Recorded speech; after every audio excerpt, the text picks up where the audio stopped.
This is DawgNation GameDay, live from Jittery Joe's in Athens.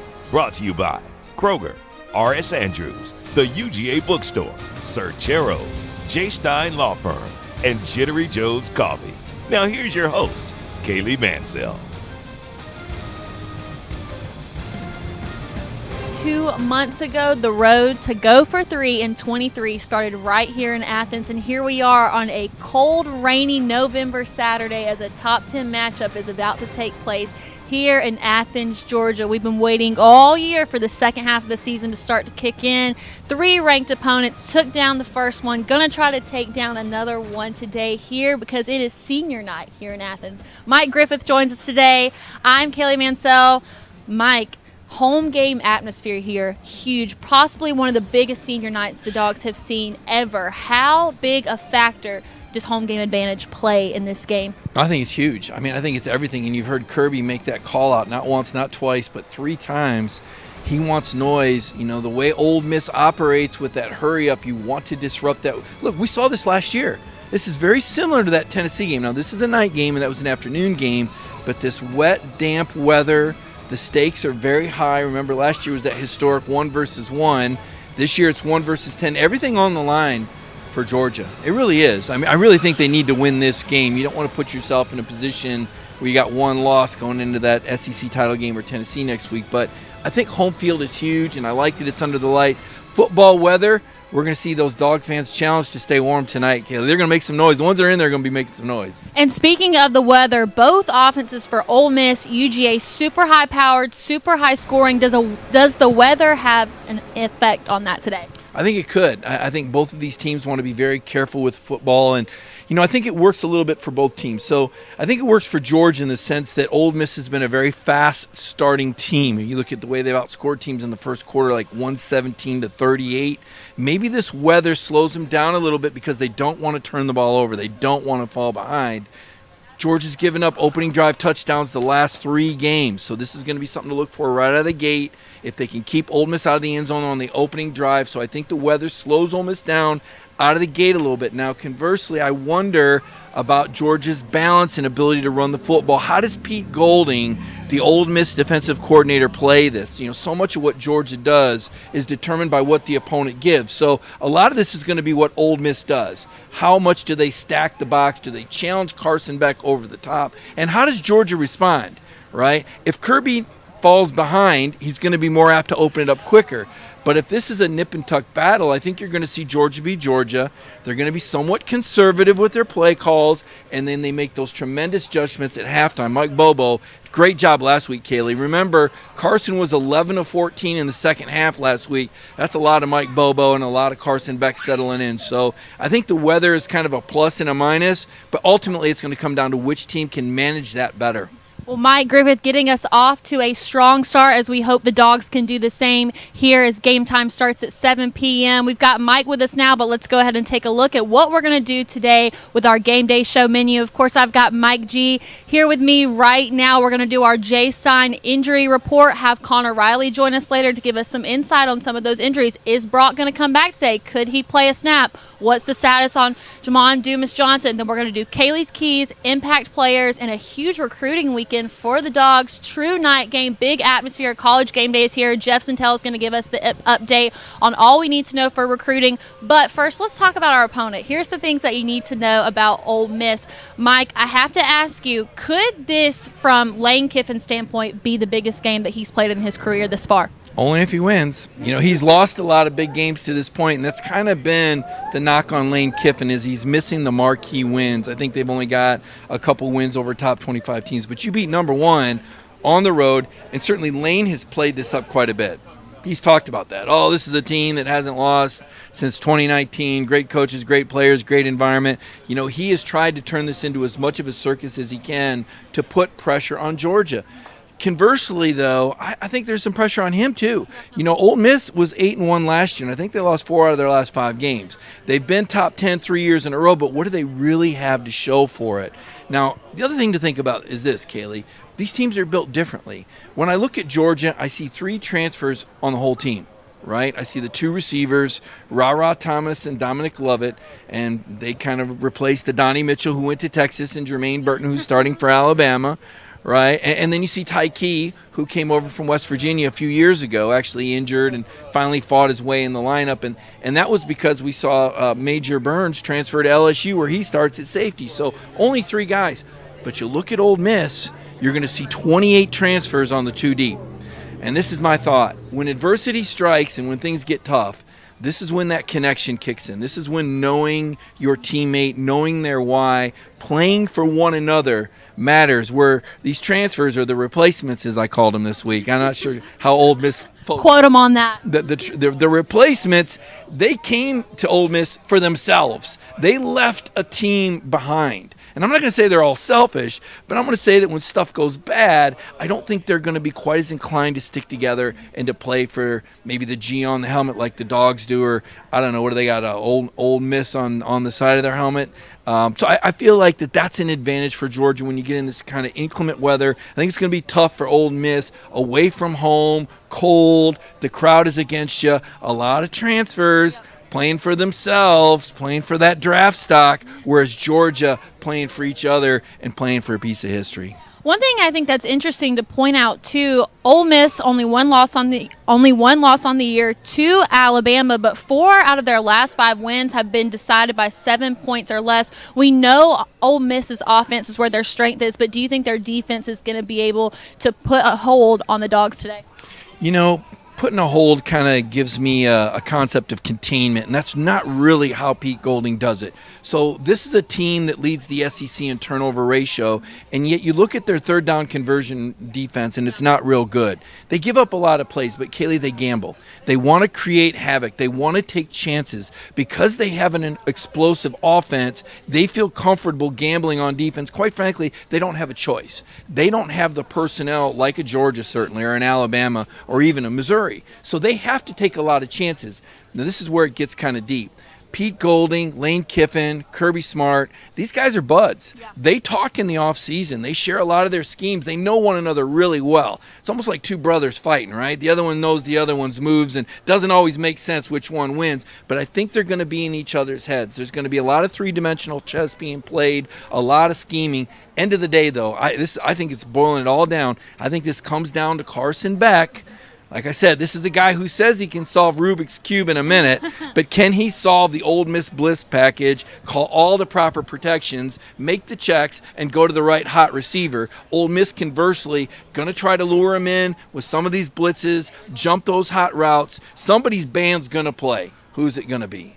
So I overheard a conversation with you earlier that you woke up this morning thinking maybe you felt a little too good about today's game. What is it about this matchup in particular that has you this confident, Mike? Because we know that you're the stickler. Yeah. Well, the fact, I ran into Kirby yesterday. He did the Pat McAfee show, the guy that, tears off his shirt and all that kind of crazy stuff. He did everything he could to make Georgia fans forget about David Pollock this week. I'm not sure how they felt about that at the end game, but he did everything he could to win over Georgia fans, and even brought in Nolan Smith. Tell me that wasn't a strategy to try and get you to forget about Pollock. But somebody's PR team was working overtime. Somebody's PR, and I'll tell you what, Kirby Smart PR was working pretty good too. He looked really good on the set. I told Kirby, I said, listen, I'm going to start showing up sleeveless at your press conferences if that's the version of you that I can get, because Kirby was very entertaining and very forthcoming, and you could just tell, he had a little swag and a little confidence about him. He feels good about Brock Bowers going out there. And then today he revealed that Amarius Mims is going to play. And why wouldn't you feel good about that? Oh, by the way, this 345-pound right tackle that's been out 5 weeks, that's a projected first-rounder, he's going to be out there to knock the snot out of Ole Miss too. So I think the Dogs have some momentum. I think when you get some personnel back like that, it's a pick-me-up for the whole team. It starts to look like a more complete version of Georgia that we really haven't seen, because remember, Ladd McConkey, a.k.a. The Flash, he didn't really get going until the 5th game. He missed those first 4 games. Then he was limited for a few games. They were really nursing the back. And then all of a sudden when Superman went out, the Flash stepped up and had these big performances. Well, now you might have 2 superheroes out there in the receiving corps with Ladd and Brock. You throw Amarius Mims in there, and this is about as good a version of the Georgia offense as you've probably seen all year. I think one of the weaknesses that we've seen this far with the Georgia offense is not being able to score first. Other teams tend to score first on us. And even though Kirby mentioned in a recent press conference that he wasn't too worried about that, Ole Miss scores the majority of their points in the first quarter. Should he be more concerned about it today than he says he is? Well, I don't know if concern's ever a word for Kirby. That sounds a little bit strong, but he schemes for it. Something that Kirby said about Gus Malzahn I've kind of kept with me, and I think it's kind of the same way with Lane Kiffin. What he used to say about Gus is you try to survive the first quarter until you can figure out what he's doing. And once Kirby's got you, and it's not just Kirby, right? It's Muschamp and it's Schumann. Let me tell you, that triumphum is the best in college football. Those are some fantastic coaches, and you might fool them once and twice, but they got you pegged by the second quarter most of the time. And if you can't beat them with personnel matchups, you're certainly not going to out-scheme them. So that's why I go back to the first quarter. You've really been hitting that point hard. I think you're absolutely right. I think it's surviving the first quarter. I think it's staying within. Listen, if you're down 7-3 or 7-0, no big deal. You just don't want to see Ole Miss explode for 21 or 14 or 17. And you don't want to help them. You don't want Carson Beck throwing it into double coverage or panicking when he gets blitzed and fumbling the ball. We've seen him have some ball security issues. I mean, Carson's gotten better every single week, but there's still a little bit of him that I'm a little bit worried about. This is a big-time environment for Carson. I mean, you talk about pressure. So far, he's stepped up. Yeah. But tonight, Golding is going to throw a lot at him, and Carson's going to have to process things very quickly and make good decisions. And the thing about Ole Miss's offense is not only do they have a great receiving core, but one of the best running backs in the entire SEC. When you take a look at the Ole Miss roster, what do you think is going to be the most important position battle on the field today, head-to-head? Yeah, well, I want to see him tackle Quinshawn Junkins. So this is what I like to say. So I read somewhere that Quinshawn bought a Mercedes from one of Nick Saban's dealerships. Yeah. So I said, you got a Rolls-Royce running back driving a Mercedes from Alabama. I want to see how Georgia's secondary comes up and run support. I want to see Kamari Lassiter in the open field with Judkins. A lot of these plays are going to be designed to isolate the defensive backs and Judkins in the open field. And how well does Georgia tackle in the open field? What does Javon Bullard do? What does Malachi Starks do?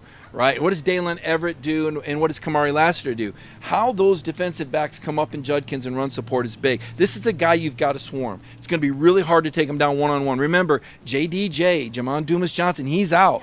So how do these young guys do? How does C.J. Allen and Raylan Wilson do when they step into those shoes? I really like Smile Munden. He's one of my favorite players from the perspective of the ability to cover and the ability to make open field tackles. I think he's very underrated.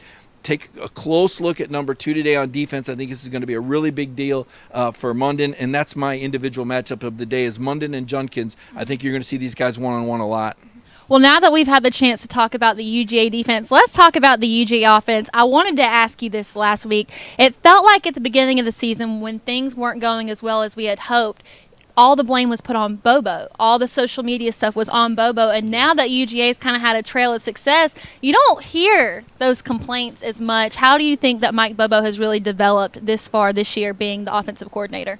Well, I mean, the comparison was going to be tough from the start because he's got a different offense. I mean, it's Carson Beck, it's not Stetson Bennett. Two different types of quarterbacks, right? Stetson could buy you some time, make plays off the run. Carson a little bit more pocket-oriented. Adonai Mitchell is gone, and Ra Thomas was still learning the offense at the start of the year. And Marcus Rosemy-Jacksain is certainly assignment sound, but not as explosive as what you've had at that position. Ladd missed the first 4 games and was limited the next 3. So you didn't really have him. You're missing Kenny McIntosh, who I think is probably one of the most underrated Georgia stars of all time with his ability. Didn't drop a pass for 4 years and could run between the tackles. We don't see the healthy version, not the home run version of Kendall Milton. Kendall can give you a good 12 or 15, but you're not going to see him run away from the pack like we've seen in the past. So I think it's a different team. And oh, by the way, you don't have that number 10 overall first-round pick at left tackle. You've got a redshirt freshman you're breaking in. So I don't think Carson has the margin for error that Stetson had. He doesn't have that complement. Now today, if Brock's back,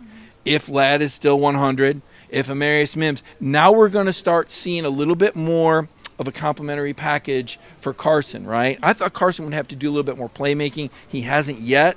Fortunately for Georgia, that Missouri game, Nazir Stackhouse came up with a pretty big play, right? So I think it's a different offense, and therefore the way Mike's called it has been different. And remember this, the defense, it hasn't been as dominant. It's still a good defense, very good on third down, but they're not as dominant up front as they were a year ago, where if Stetson's stinking it up for 3 quarters, that defense is forcing 3 and outs, and Bryce Young doesn't score a touchdown for 3 quarters against Georgia, right? Anybody else, you're down by 21, but you don't have that margin for error anymore. The defense is not as dominant, so I think there's more pressure on Carson and Bobo in this offense to score and it to really be more complementary, more balanced, where I felt like the last 2 years this was a more defensive-dominated team. Well, in terms of national media, starting in the offseason, over the summer, and even at the beginning of the season, all we had the opportunity to hear was Georgia doesn't play anybody. But now, just defeated Missouri, top 10 matchup tonight with a win tonight. Does that conversation around UGA change? I think so, and the fact is they hadn't played anybody. The marquee win was over a number 15 Missouri team at home by 9 points.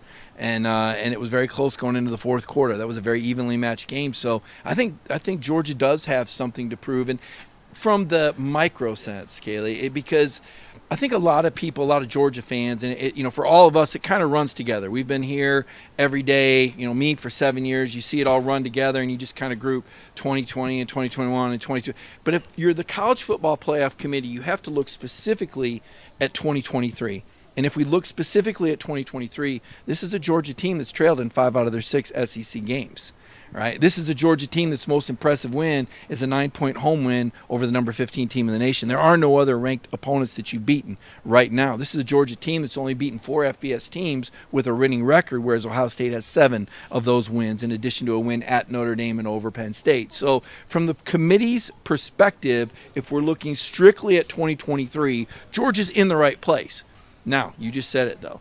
If the Dogs take care of Ole Miss tonight, I think that's a game changer, because now you're talking about a top 10, 8-1 team with an outstanding quarterback, maybe the best running back in the country, an elite wide receiver, and a defense that creates a lot of havoc. So this would be a premium win. I don't really think the rankings matter. I know they don't matter to Kirby. He just put him in somewhere in the top 4. He doesn't care. But I know from a pride standpoint, beating a top 10 team, especially if Missouri also takes care of business. Now you probably got 2 wins over 2 top 12 teams or top 15 teams. Even if you beat Ole Miss, they're not falling that far. That's going to be primo. And then, of course, next week, that's where you put the hay in the barn when you go on the road and beat a top 25 team in Neyland Stadium. So you're right. The opportunities are there for Georgia. Listen, these guys embrace these challenges.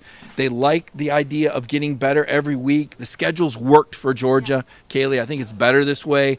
I don't know how good things would have gone in Oklahoma the second week of the season, if we're going to be honest about it. It might have been a little bit of a break. Knowing what we know now. But Kirby said the team would have to get better every week, and I think they have, and that's why I'm excited about tonight, because I think we're on the verge of seeing Georgia play their best game of the year.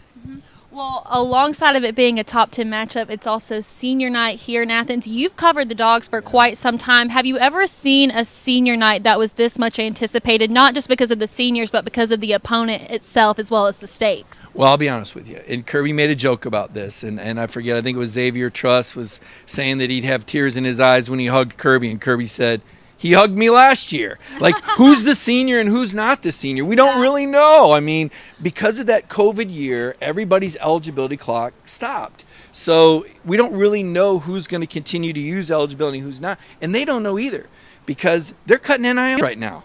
And they've got to decide, do I want to go to the draft and be a second or third rounder? Or do I want to sign an NIL deal for how much, Coach? How many digits behind that? 200, 300,000? I mean, that's how the game has changed right now. And you've even seen a fall off in the number of players in the draft. I was listening to Jim Nagy from the Senior Bowl the other day, and I think it was 2019. There was about 140 some guys that were underclassmen that went pro. And I think that was the peak. Well, last year I think it was into the 70s. And the reason why is because a lot of guys were getting some NIL inducements to stick around and play. Frankly, I think that was happening a lot before. Yeah. And you can pick your school in the West Division that wears crimson that might have been bringing a lot of guys. I'm just saying, I think there was reasons guys were coming back before. And I used to tell people, you don't win recruiting on the front end. You win on the back end. It's all about retention and who you keep around for your junior and senior. Just imagine if Jake Fromm and DeAndre Swift had come back for 2020. Yeah. I mean, I think that's a national championship. I think if Jake comes back, it's a national championship. That's a hot take. I think if Swift comes back, it's a national championship. But they're juniors, they go pro, and we'd see. But meanwhile, at Alabama, they had 5 seniors in 2020. Mac Jones, the receivers, Najee. That's the difference between Alabama and Georgia in 2020. Well, how was the Tide doing it versus how Kirby was doing it? To be told one day in another story, I'm sure. But now with NIL, everybody has the opportunity to offer these players money above the table to stick around. And so that's what we have to decide. I mean, there might be guys out there walking, that are going to get a phone call tonight from their agent and say, hey, wait a minute now. There's a deal waiting for you at Georgia. We need to rethink this, worth X amount of dollars, to promote whatever product, right? So it's a little bit fuzzier, and it's tough for the coaches, Kaylee, because we got early signing day, and you don't really know who's leaving yet. So if you're Kirby, you're like, well, wait a minute, how many can we sign, and what spots do we have open? Because how many guys are leaving? Because they don't have to decide until January. Right, and so it's very complex and convoluted. I do think it's noteworthy that Carson Beck said that he wasn't going to walk, so that tells me that there's a chance Carson might come back for another year. I still think there's a chance he also might leave. It all depends on how they finish out. I know Tate Ratledge was kind of on the fence when he was asked about it. Brock Bowers, sorry. I can't imagine him coming back another year, Kaylee. How crazy is it going to be in Sanford Stadium tonight if Brock Bowers gets to play a snap? Oh, when he comes on the field, it's going to blow up. I mean, in a good way. I mean, I think that fans are going to be very excited to see him in uniform. I mean, it's 26 days. And the thing you've got to understand is that Georgia's not going to put him in a compromised position. It's not like Kirby's going, oh, we got to get this guy out there. We got to play. That's not how this works. Kirby's old trainer is a guy by the name of Ron Corson. So I'm going to tell you a little story here. So when I took this job, I got a phone call from one of the coaches that I used to cover, Gene Stallings at Alabama, and I've stayed in touch with Coach Stallings for years and years and years and years. And he was saying, Mike, I heard you got a new job, and how are things going? Pretty good coach. How are the kids? Blah, blah, blah. He goes, I want you to give my friend a call there. His name is Ray. Can you give my friend Ray a call? I said, sure. I don't know who Ray is, but I call him. It's Ray Goff. He's buddies with Ray Goff. Apparently, when Coach Goff's father passed, he became very close with Gene Stallings. Well, you might be wondering where this story goes. Well, Ray called Gene one day and said he needed a trainer, and Gene said, well, we got a guy here named Ron Corson who's pretty good. And so Gene gift packaged Ron Corson to Ray Goff at Georgia, and Ron Corson's been here ever since, and he's the best trainer in the country. And it was a gift from Gene Stallings to Ray Goff. And so dialing this into Bowers, Ron Corson is going to be the eagle eye over this, right? He's got certain metrics that he has to hit, landmarks, Kirby calls them. They know what he tests like when he's 100%. They need to see him within range, coming off this injury. And if he doesn't hit those landmarks, he's not going to play. And then it's also game time decision. We got to see what the condition of the turf is. We got to see how Brock feels. Who knows? Maybe Kirby holds him back and says, let's see if we really need. I think there's a lot that's going to factor into it. But the fact that we're discussing it after 26 days, it's within the range because Tua Tagovailoa played after 27 days of tightrope. Everybody's different. Now, Big Mims has been out since South Carolina. For Brock, it was Vanderbilt. So we'll see. But the one thing you can rest assured of is Kirby's not, and Ron Corson's not, going to put Brock out there if he's not ready to protect himself and play. First things first, Mike, I must applaud you on your Brian Kelly fake Southern accent right there. With my Gene Stallings. I can do Coach Stallings. Yeah, I can do Coach Stallings. All right, so we're going to wrap it up here. I know you've got to get to the stadium. Two things before we do that. As always, I like to ask you if there's one thing that you could tell everybody at home watching about what's going to happen in this matchup tonight, or Mike's final thought, what would it be? I still think 84. I still think Ladd McConkey is going to be big. I think he's still your most explosive player. If Brock does play, they're going to have people all over him.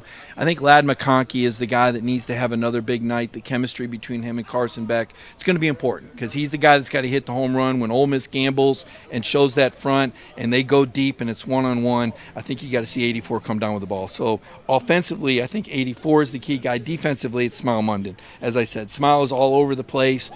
He's going to have to be aware there's going to be times when he's spying Jackson Dart. Dart is a dual threat quarterback, so Smile's going to have to watch that. And then he's going to also have to be aggressive and track down Judkins, make those tackles in the open field, at least slow him down so the rest of the guys can swarm, perhaps even force some turnovers. I know they've got one forced fumble this year, and I know that's a point of contention. Kirby wants more tonight. And I know that you'll have some articles up after the game. What can we expect to see from you on the site? Yeah, I like to do the three things pop right out of the game. I know Connor does some instant observations. I like to pull three things out, do a little game story, and then we go down to Kirby's press conference. And, of course, you'll see that posted on the DawgNation YouTube page as well as Facebook. And we have a lot of others. I'll be doing a Lane Kiffin story out of tonight's game, what Lane had to say, and Connor will do a report card tomorrow. We try to canvas this thing as much as we can, and this game promises to have a lot of color and excitement tonight. Well, Mike, thank you so much for joining us in our final day here in Athens. I appreciate it. Thanks, Kaylee. See you soon. All right, you can go ahead and step off if you'd like, even though I know that the camera loves you and like to have you on as long as possible. Everybody, that was Mike Griffith. So glad that he could join us here today. But Connor Riley is waiting for us. So first, let's do our J. Stein Injury Law Firm report. If you or someone that you love has been hurt because somebody else did something wrong, make sure to look no further than our friends at J. Stein Law Firm. Josh Stein, a double dog, graduated from UGA, went on to law school. His firm's going to give you that one-on-one attention that you need, because you never know when something like that is going to happen. So make sure to look no further than our friends at J. Stein Law Firm. And with that, I'm going to put my headphones on, even though I know my hair looks fabulous today, because 2 hours from now it will not with all this rain. But we're going to go ahead and get Connor on. A lot of news today with injury. So let me put my headphones on and we will talk to him.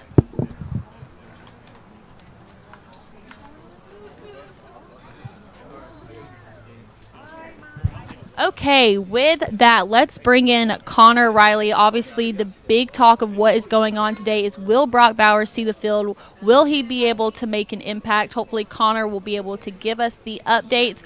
Right now, it still sounds like we are waiting for him to come in. So in the meantime, I do want to show you guys something that we have created. Went a little bit long with Mike Griffith, so I'm glad I'm going to get the chance to show y'all this. This is a part of our J. Stein Injury Law Firm report, and this is what UGA has looked like with and without Brock Bowers. We've got it, no Bowers, no problem. Obviously, he's such a big presence on the field, is going to go down as one of the best players in UGA history. And the big question after his injury is, how well will the number one Dogs be able to perform without their once-in-a-lifetime, generational type of player?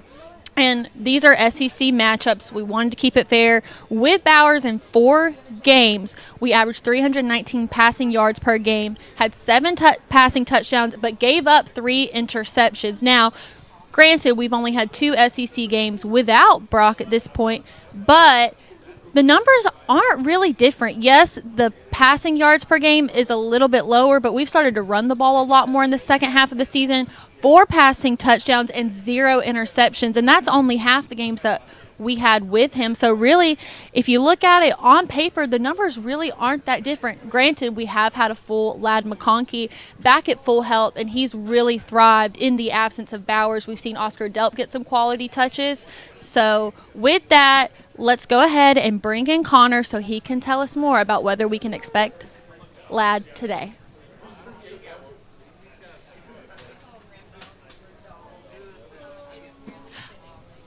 Give me 1 second. I don't think that I can hear Connor, so let's try that again one more time. Going to get him on. Sorry about that, guys. Maybe these are the same headphones that I probably broke last week at the DawgNation Happy Hour when Connor started quoting Hamilton and it yanked the cord out of the headphones, so I couldn't hear for the last half of the show. We're going to try to get him back on, but in the meantime, big recruiting weekend here in Athens, as it is senior night, true night game. College game day is here. There is no better game to host a crop of big recruits. So we caught up with Jeff Sintel this morning to tell us everything about what we need to know with the recruiting scene today in Athens. Here is Jeff.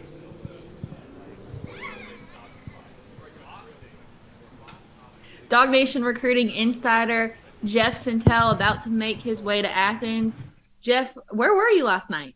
Ooh, good one. I was at the Dylan Raiola On Fire, Man on Fire, Denzel Washington tour. He had the 5-star quarterback, had 5 first-half touchdowns. He's 12 out of 15, 221, 223. He ran for another one, which was 5 total touchdowns, 4 touchdown passes. Kaylee, since he lost to Mill Creek when his guys, didn't really help him out, a lot of drops, ESPN made a big deal out of it. He's completing like 80% of his passes, 75% of his passes, 14 touchdowns, 0 interceptions. I think the striking line for Dylan on the years. He has 26 touchdown passes and 0. Goose egg right there. Goose egg. That's the same number of happy Ole Miss fans there will be in Athens tonight. And he's just been playing great. Another cool side note is 2 Georgia commitments. Drew Miller. I know you have an appreciation society for Drew Miller. Everybody should. Yep. And then Michael Uni, Michael Uni, the big tackle commitment out of Texas. He was both there. He's a Polynesian Samoan descent, just like Dylan. Those guys dapped it up. Those guys had a great time. So for the second time this year, Dylan was playing a game, and 2 way out of state Georgia commitments came to watch him. I think that stuff's pretty cool. So clearly the focus of today is hosting recruits for such a big game. But I do have to ask, could you get a read off of what Drew and Michael kind of felt about Georgia high school football? Because Buford is a powerhouse and they have the amenities to go with it. So I thought I'd ask. Yeah, they were definitely impressed by the facilities. But the one thing that struck me, especially for Uni, is, I mean, he's from like maybe 2 hours outside of Houston. And it was 50 degrees last night in Buford. And the man was like, he had a little bit of shiver shake, because he's like, a big man's not used to that a little bit, man. He had, I don't know if he had any like Iditarod dog sled gear on there, but he had a hoodie, he had a boggin on, old fashioned boggin, and he was shivering a little bit last night because he's not used to those 50 temps. Well, he'll get another taste of it today in Sanford Stadium, where UGA is hosting a lot of recruits. Now, clearly it's a top 10 matchup, but other than the hype around the game, what would make a game like Ole Miss and it being a 7:00 kickoff a good week to host so many recruits? Well, it's basically a 16-hour commercial for Georgia football today. When you count game day and you count the pregame shows, you got Nolan Smith picking, you've got the game tonight with the A-team with Herb Street as well.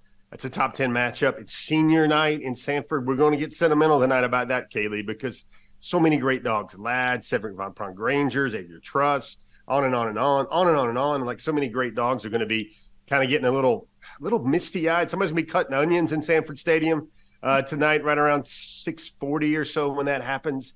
And, the big recruiting thing is, it's simple, Kaylee, and the bar's set pretty high, but Georgia's crowd's got to be better than they were against Tennessee last year. Absolutely.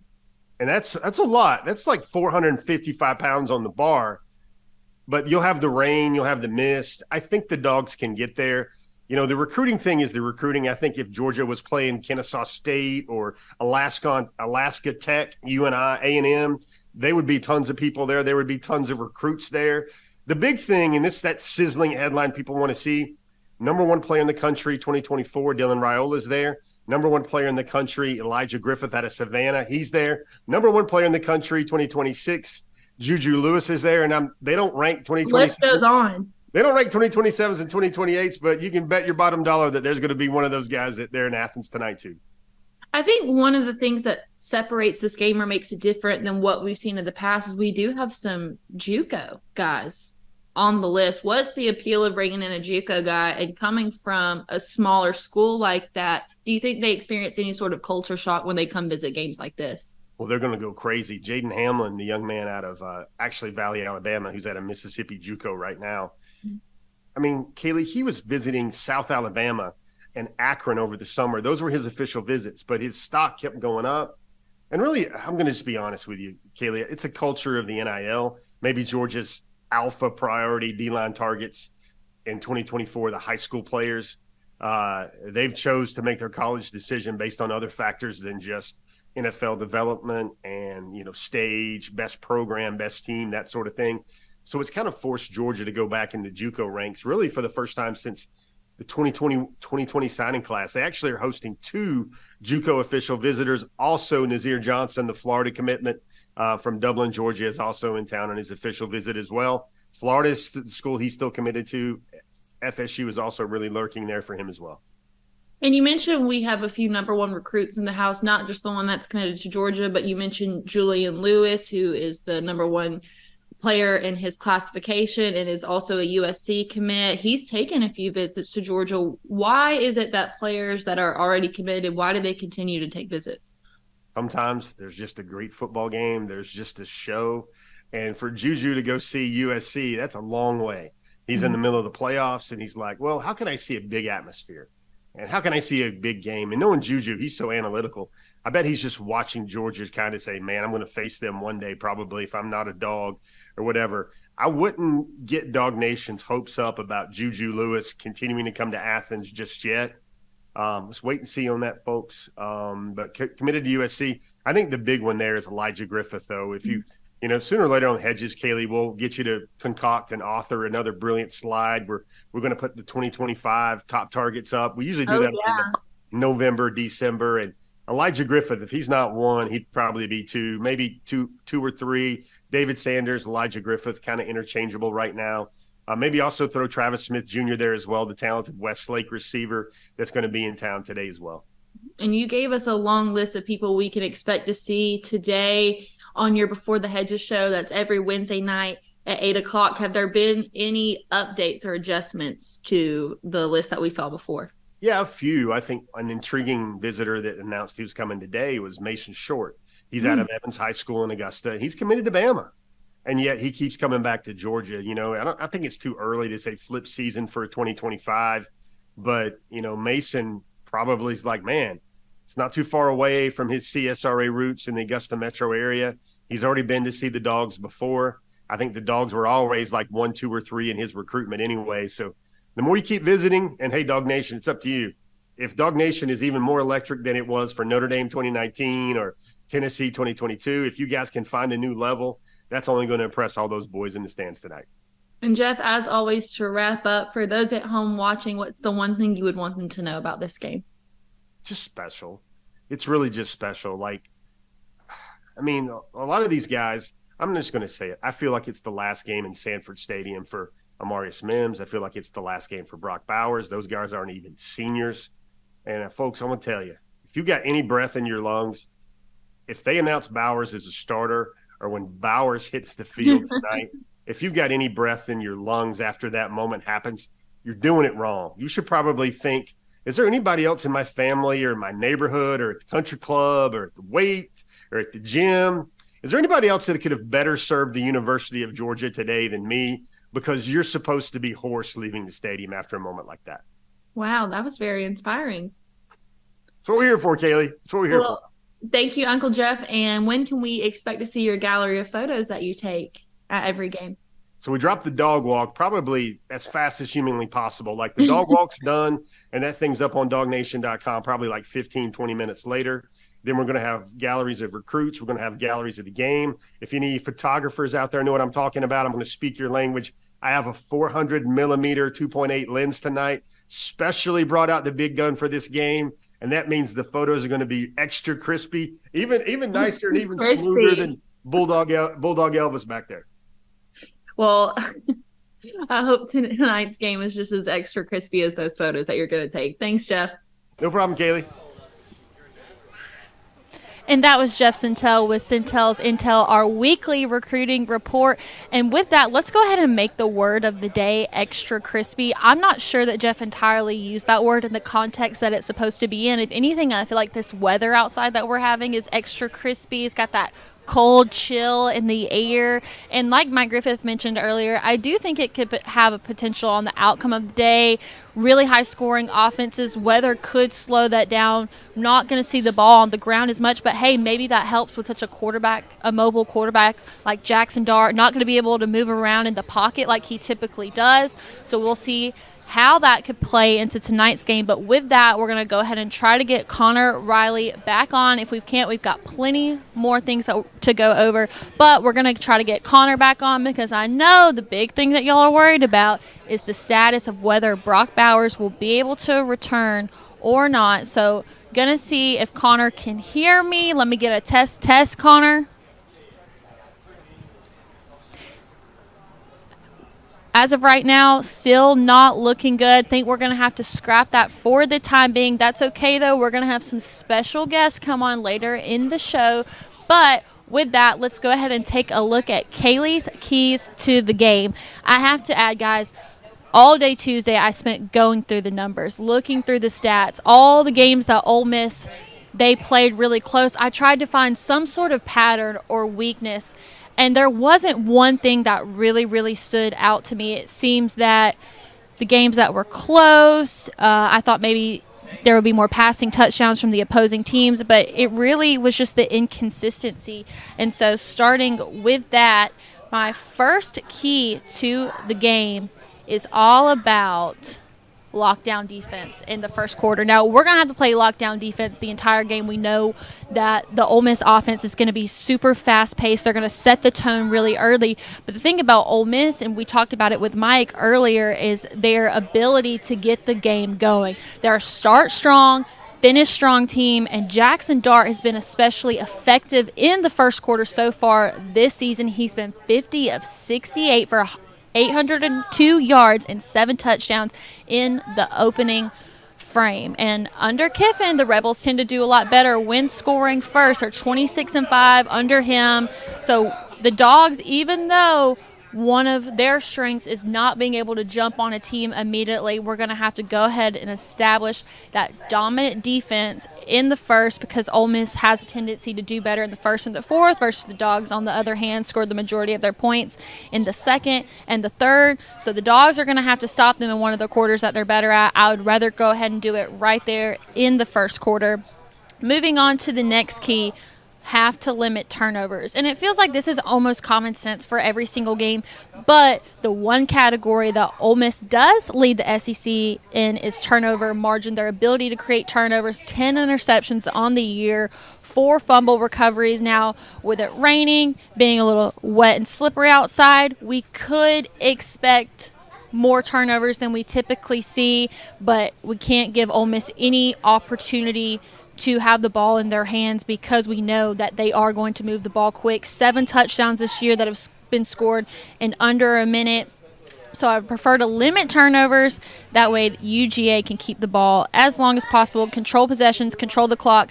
And last one is quarterback pressure. I think that the really interesting matchup here is the UGA secondary versus the Ole Miss receiving core. Now, Ole Miss only allowing 2.2 sacks per game and 7 tackles for loss. They're pretty good on the front side, but Jackson Dart has not been super efficient on third downs.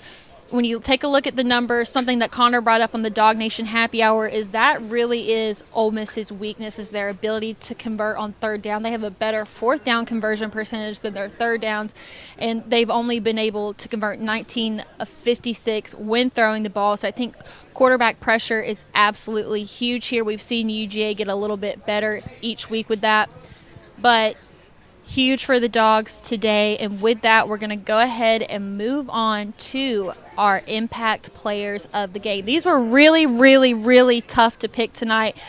Could have gone the senior route, but I tried to stay true to my Kaylee word and give you guys who I really think are the key difference makers in today's game, starting with the defensive side of the ball. Tyke Smith. Said it before, I think that the real matchup, the head-to-head here that we have to look at, is UGA secondary, Ole Miss receiving core. Ole Miss, the only team in the NCAA with 3 receivers that have over 600 yards. They're just like Georgia, in my opinion, in the sense that they've got a lot of guys that can get the ball in their hands, a lot of guys that are going to score touchdowns. I think having our leader in Tyke Smith, who leads the teams in tackles as well as interceptions, he's going to have to step up and have a big game today. We saw what Kamari Lassiter did last week against Missouri. I think today Tyke Smith is that guy for us. He's the game changer. And now moving to the offensive side of the ball, I mean, of course it's got to be Carson Beck. Now, Ole Miss, biggest win of the year is LSU, where they played Jaden Daniels, who is without a doubt one of the best quarterbacks in all of the SEC. But other than that, I don't know if Ole Miss has faced a quarterback like Carson Beck, somebody who really can go yard, who's got this type of confidence and a group of people around him to really support the strengths that he has. And we know that it's going to be an offensive battle on the field today. Really would like to see Carson put up some big numbers. Could be his last night in Sanford Stadium, but we're not going to manifest that and put it into the air. Would love to have Carson Beck back for another year of development. Hopefully we'll know more about that as the season goes on. But it's the last home game here in Sanford. And regardless of if he stays or if he goes, this could be the biggest game in his career. With as much media attention's on this game and how much is riding on this game, Dogs could clinch the East. And speaking of that, Missouri-Tennessee should be coming to an end here pretty soon. If Missouri were to win today's game, now we could clinch even before we take on the field. But with a win over Ole Miss, we secure that. We know we're going to the Benz, going to be in that slot potentially versus Alabama, but it starts with games like today. And the last one I have, we're going to do Marcus Rosemy Jackson. He is such a good compliment to Carson, in my opinion. I think that's really where we saw Carson become more mature and confident as a quarterback when Marcus Rosemy Jackson returned to the field after the first game. And he hasn't really had that big breakout game, in my opinion, like a Ladd or like a Brock.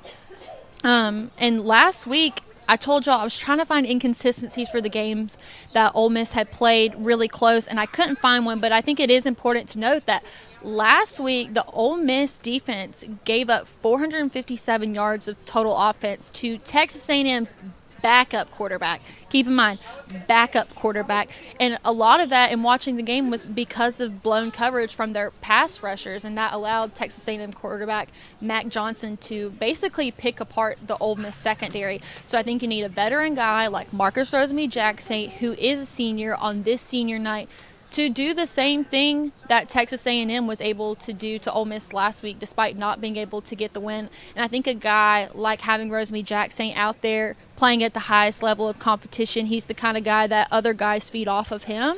And I think a lot of Carson's performance is going to depend on that wide receiver core that he has around them. And so that is my impact players of the game. Now, guys, I have to add that you've been with us all season long. You know that our home spot here in Athens is Jittery Joe's. I'm sad that this is our last game with them of the home season. Hopefully we will be back next year. But it has just been such an honor to be able to broadcast from here each and every week. We've got a live studio audience. I think I can still see them. The lights are a little bit bright, but I hear voices. And we've really gotten the chance to be able to know them better. It almost feels like a second home, second family here. We've got some special guests. A returning guest will be on later tonight to wish the dogs goodbye. But with that, I don't know if they can hear me. If I could call Grant and Kane to the front of the class. They look like they might be enjoying a little bit of happy hour before the game. But while we wait on them, want to thank Mike Griffith for coming out today for the show. I mean, just gives the best insight. And one thing that he talked about on happy hours, okay, I've got one, I've got two. They have no excuses because they have been preparing for this all season long. I want to take my headphones off here, guys. So we're going to start with Kane first. I have to ask, you're in front of a live studio audience tonight. Does that make you a little bit nervous to be on camera? No, I like the bright lights. Oh, do you? Can you see anybody out there? Because you'd be one step ahead of me. None. Can't see anything. Just the lights, but it's great. Now, Grant, I have to ask you, I know you've been waiting for this game all season long. Are you a little bit nervous going into tonight? To be honest with you, I'm not really. I think Kirby does a good job training these guys to be a little bit more mentally tough than the opponents. I think rain is actually a little bit of an equalizer.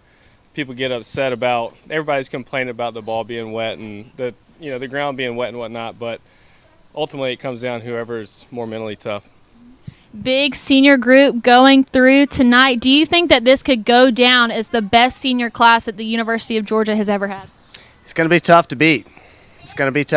I guess I don't know what the record is. Do you know? I actually have. I think it's like 40-something and 2. I have it in my notes somewhere. We'll fact check that. That's almost unbeatable. So great senior class. I feel like tonight's a great way to cap it off with a top 10 matchup versus Ole Miss in the rain at night under the lights. It's going to be elite. And your brother brings up a good point about the weather. Do you think that the weather is going to have an impact on the score? Yeah, I don't think it's going to be as high scoring a game. Like, I know that Ole Miss scores the most points in the first quarter and the fourth. We're kind of a second, third quarter team.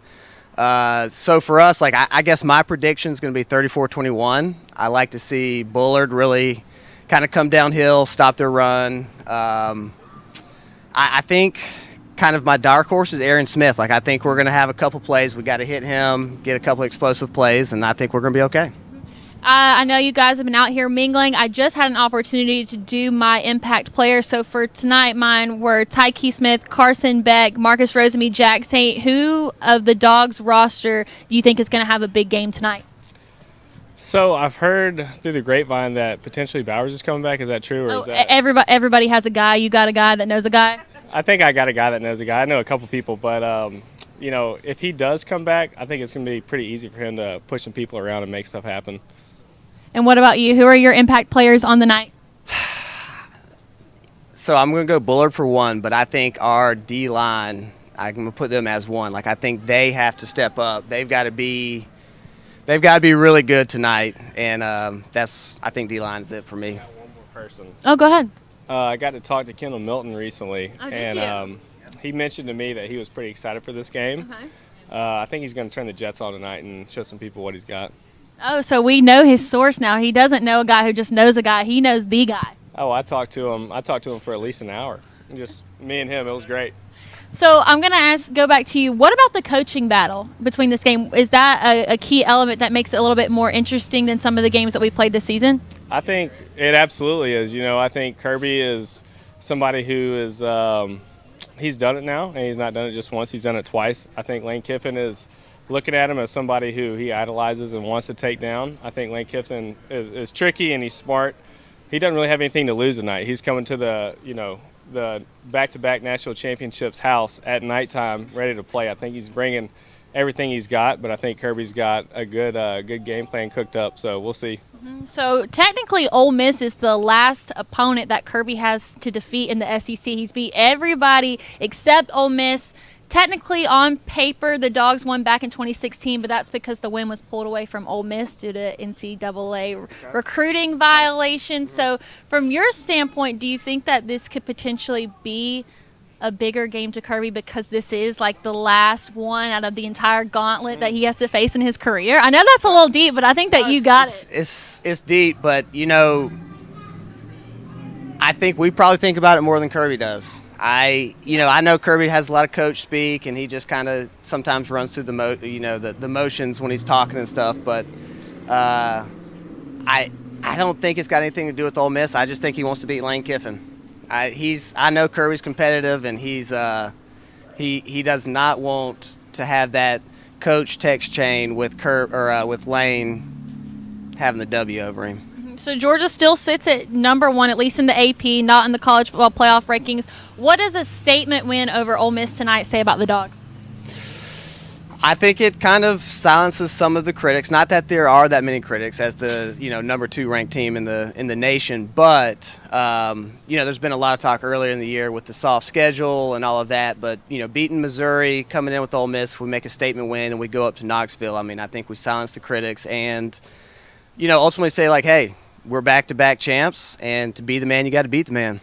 I know that you guys do a lot of reading. You guys have been preparing for this interview since the very beginning. When you've looked at the media this week, you've watched your podcast shows, read your news, what is the thing that stood out most to you about this matchup? Oh, that's a good question, Kaylee. That's the best compliment you could give me. You know that, right? Hey, you kind of did me dirty right there.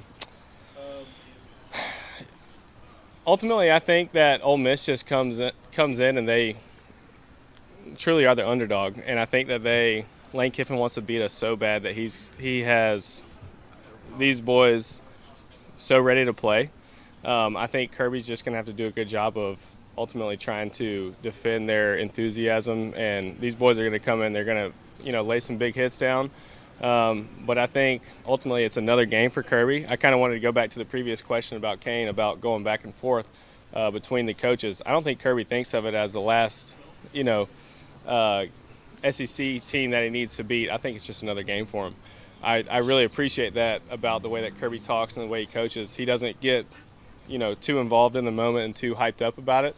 I think he ultimately just wants to win tonight, and that's the ultimate goal for him. So I definitely want to loop around your question, but okay. That's what I had to do. Well, for me to spring that on you, you did a great job. Appreciate it. You guys, I gotta dodge it. not only are they knowledgeable about Georgia football, but also knowledgeable about coffee. I wanted to just thank you guys, take this as an opportunity to thank y'all for allowing us to host here. I know it's not easy dealing with us all the time, but I want to thank you guys for coming on and for these awesome cams that we have in front of us. If any of those at home want to be able to purchase those for Christmas presents, you got a birthday, somebody's anniversary coming up, where can they find them?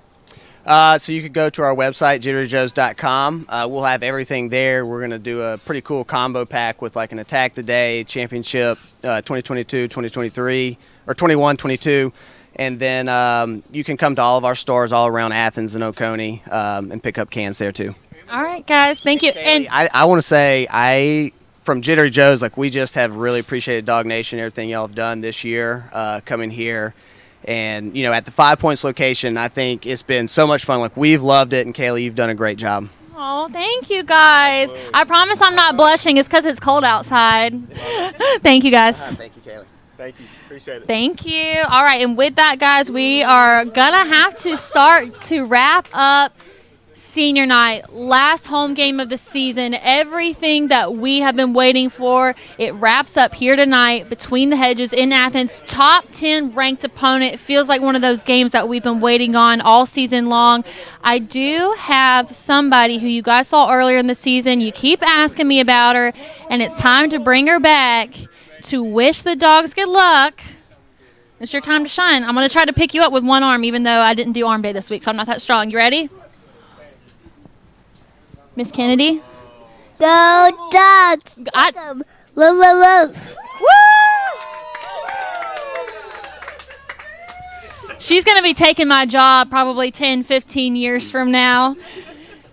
Practice that, ready to go. Hopefully the Dogs are as ready to go as Miss Kennedy was here at Jittery Joe's. But with that, kickoff between the hedges is coming up shortly. Make sure to go look at the Kroger Dog Walk video on YouTube. Our very own Brandon Adams does such a great job of filming that. Make sure you go check that out on our socials. And make sure to tune into the post-game show. Brandon Adams coming at you with live coverage from the UGA bookstore. Depending on what happens to the game, it could be a big one. Make sure you go check out Brandon's post-game show on all socials right after the start of the game, and YouTube later to see what Kirby and the players had to say about the game in the post-game conferences. All right, guys, you've got a lot of pre-gaming to do for this last home game in Athens, so we will see you for the post-game show right after the game ends. Thank you.